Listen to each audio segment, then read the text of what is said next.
If you want to use Circle to search on Google Pixel 10 Pro XL, then the first thing that we need to do is make sure that Circle to search is enabled. So we're gonna open Settings, go to Display and Touch, then over here choose Navigation Mode, and then over here we have Circle to search. So when it's enabled, if you have gesture navigation, then you want to press and hold your finger on the handle over here, or you can also just, let me actually close this, or if you have 3 buttons for navigation, then you can just press and hold your finger on the home button, so on the circle button like this.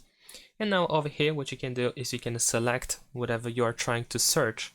So for example, you can draw a shape around the subject that you are looking for. Let me actually open the list of news over here. And in this case, like I said, we can draw a shape around the subject or object that we are looking for, that we wish to Google. And as you can see at the bottom, we have Google search. We can also extend this view over here quite easily if you want to. We can open it full screen, or if not, then of course we can just use this minimal version over here. And we can switch between the results. We can also go for exact matches, visual matches, and so on and so forth. As you can see, a bunch of different options. But in addition to that, what you can also do is, instead of drawing a shape, you can just simply tap on the subject, and this works as well.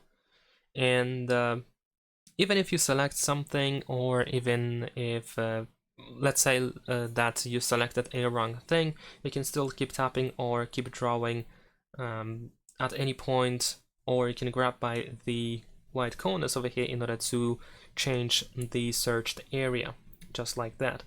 But in addition to that, what you can also do is you can use these tools that we have at the bottom. So we have music recognition. If you tap over here, then your phone will start listening to the audio that is being played right now.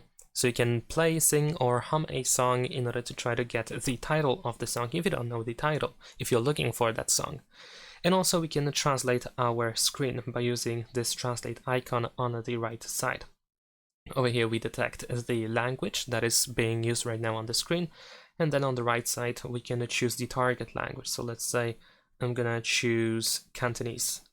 There we go. And now the screen is translated pretty easily.